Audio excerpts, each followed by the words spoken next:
Kalian pernah nggak sih belanja online atau pakai QR code atau transfer duit ke temen cuma lewat HP?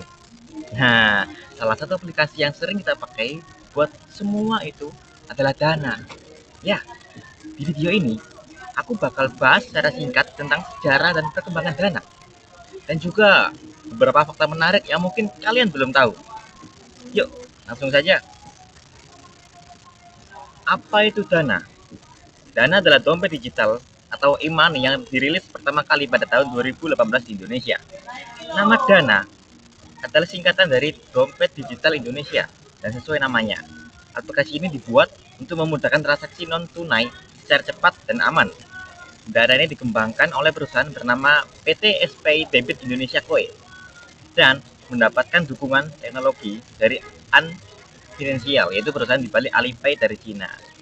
Nah, untuk perkembangannya, Dana cuma bisa dipakai buat bayar-bayar di beberapa merchant dan beli pulsa.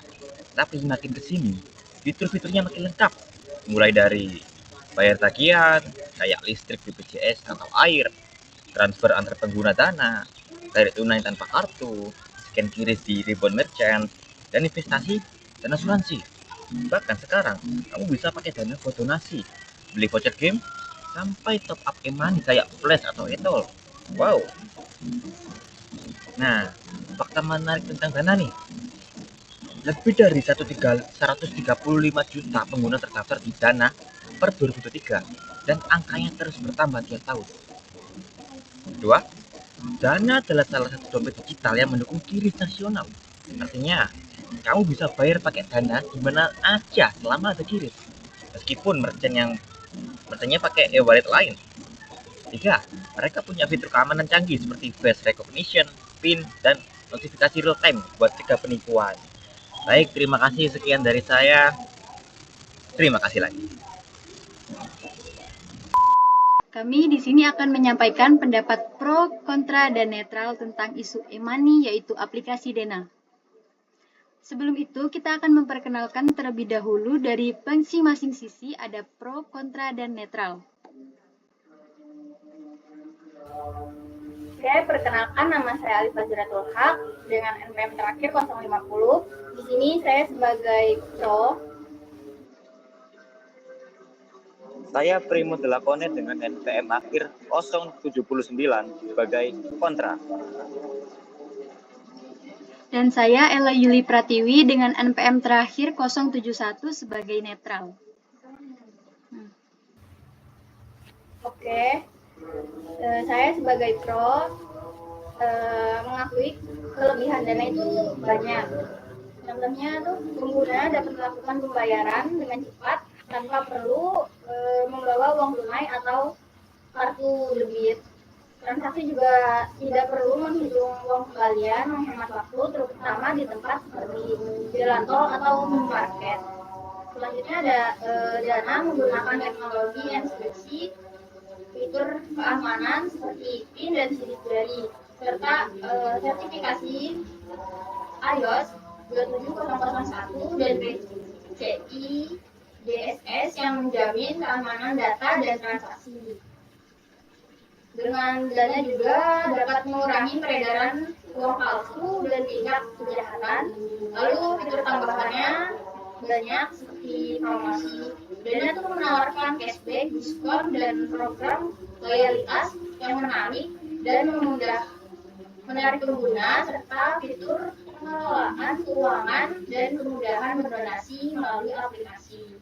Lalu Dana dapat dipakai di berbagai merchant online dan offline, termasuk e-commerce besar seperti Tokopedia serta minimarket yang lumayan dengan layanan pembayaran tagihan. Baik, di balik semua kelebihan yang dimiliki Dana, pasti ada kontranya dong. Pasti ada kekurangannya dong.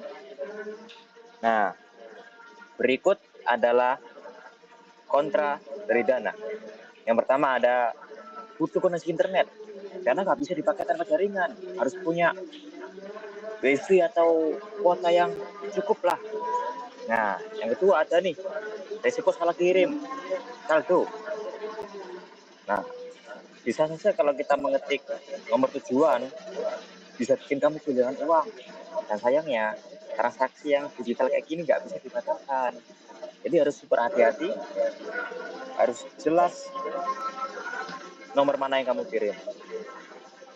Nah, yang ketiga ada limit saldo dan fitur yang terbatas.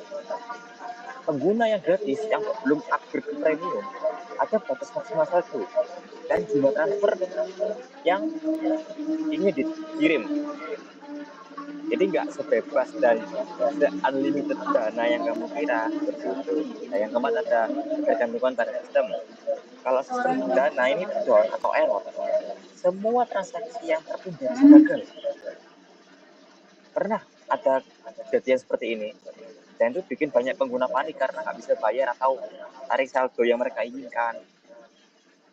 Nah, yang kelima nih, keamanan masih rentan terhadap human error. Walaupun sistemnya sudah lumayan aman, kadang ancaman justru datang dari kesalahan pengguna sendiri. Ya, misal kita kasih OTP sembarangan ke orang lain, padahal itu nggak boleh, udah diperingati oleh dananya. Itu bisa jadi ancaman buat kita sendiri. Jadi pencurian dan yang lain. Dan atau lupa logout di perangkat lain, itu bisa jadi kemungkinan akunnya dibajak dan melakukan transaksi yang di luar kendali kita. Seperti itu. Kadang di dunia ini nggak ada sempurna, kawan. Apalagi buat manusia.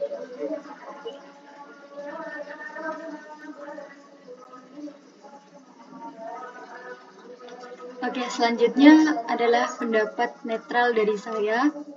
Kalau netral ini, Dana dan e-money itu merupakan bagian dari proses digitalisasi sistem keuangan yang saat ini didorong oleh pemerintah dan Bank Indonesia.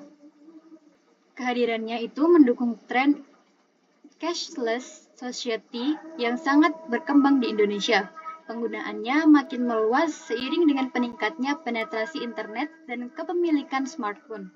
Namun, transformasi ini masih menghadapi sejumlah tantangan, seperti kurangnya edukasi pengguna tentang keamanan transaksi digital, serta belum meratanya infrastruktur pendukung di seluruh wilayah Indonesia. Dengan demikian, perkembangan dompet digital seperti Dana perlu terus diimbangi dengan meningkatnya literasi digital dan perluasan jaringan merchant agar manfaatnya dapat diakses secara netral. Oke, mungkin cukup sekian dari kita. Kurang lebihnya mohon maaf. Kakak, boleh wawancara sebentar nggak? Boleh, kenapa ya? Sebelumnya kakak udah pernah pakai Dana? Pernah sering? Menurut kakak, apa sih kelebihan utama menggunakan pembayaran Dana dibandingkan metode lain? Kalau pakai Dana tuh pembayarannya, transaksi kita jadi lebih cepat. Ya. Terus banyak promonya juga sih di Dana, jadi ya suka lah aku. Kalau menurut kakak nih, kakak pernah ngerasa nggak sih ada kekurangan atau kendala selama menggunakan Dana ini? Ada kalau kekurangannya menurut aku, dia top up-nya itu kayak kurang oke, kayak top up-nya nggak bisa di banyak minimarket gitu. Harus di beberapa minimarket. Terus juga kalau misal HP aku mati atau hilang, aku juga khawatir kalau saldo Dana aku juga hilang. Oh gitu ya. Terus apa saran kakak supaya Dana itu kedepannya bisa lebih baik lagi gitu? Saran aku ya itu sih, kayak perbanyak, kayak mungkin kerjasama ya sama minimarket lain, sama nambahin fitur keamanan buat kalau misalnya HP-nya hilang tuh saldo di Dana juga tetap gitu sih. Oke. Terima kasih banyak ya kak atas waktu dan share-nya. Semoga pengalaman kakak bisa membantu teman-teman yang lain. Ya, sama-sama. Kakak tunggu dulu ya. Sebelumnya aku mau nambahin satu pertanyaan lagi nih. Ya. Kakak ada rekomendasi nggak sih dari Dana gitu ke depannya gimana? Kalau rekomendasi dari aku sih, dan ini udah keren banget ya. Nah, buat transaksi sehari-hari. Terus tapi bakal lebih oke juga kalau cara ngisi saldonya tuh lebih gampang dan banyak pilihan gitu. Bisa top up di lewat pulsa misalnya atau minimarket. Terus fitur keamanannya juga kayak harus perlu ditambahin lagi. Ya, terus yang gak kalah penting juga, kita juga harus pinter-pinter pakai e-money biar nggak boros gitu sih. Udah aja ya Kak. Iya. Oke, terima kasih. Jadi sekian wawancara aku terkait isu keamanan dari dana juga.